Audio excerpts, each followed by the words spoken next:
this is the image that I opened. Probably you know how to open images. Just file, open, and you can find the image, or you can just drag and drop the images into Photoshop and it will open up.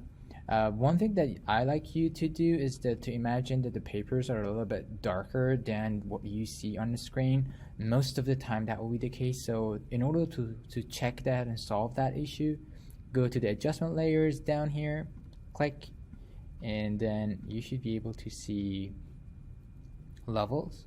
Go ahead and click on that. You will see on the layer section, you will see another level. It's level 1. If you didn't find the layers, just go ahead to the window, check mark that layer, and when you enable that layer, you should be able to see that.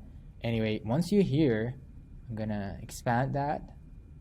I want this image to be a little bit, see that gap in here? If you see a little bit of gap here, a little bit of gap there, you can fix the white points and your black points. Down here is black, up here it's white.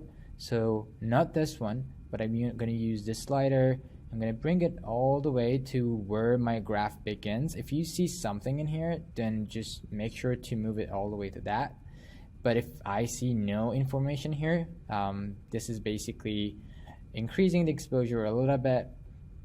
When you're editing for print and editing for digital camera, that for digital purposes, that will be completely different. Most of the time you would see people open up their brightness. So this is just for open up their brightness on their phone, on their laptop, so they're not going to see that the image is dark. But when printing, you definitely want to make it a little bit brighter than you usually would. Don't go too much, you're losing some details. So up until here, I think I'm comfortable with that.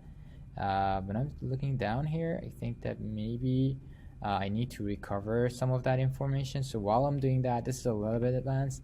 I'm going to click on advanced. I'm going to click on the mask, hit B on the keyboard. That will be the shortcut for the brush. And I'm going to choose a black ink for my foreground. So not the background, the foreground color, black.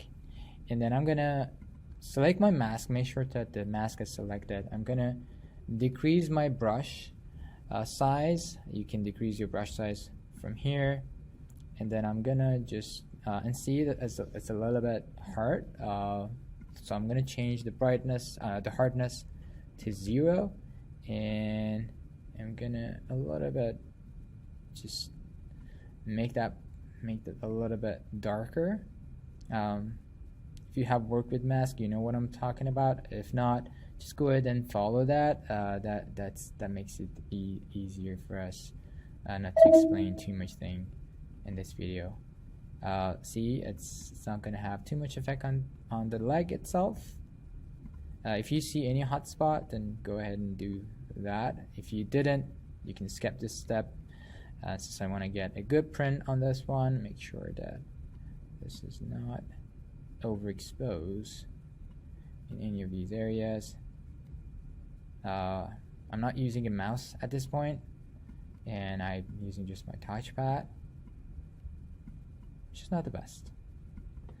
Anyway, once you're done with that, so this is a good image in terms of exposure.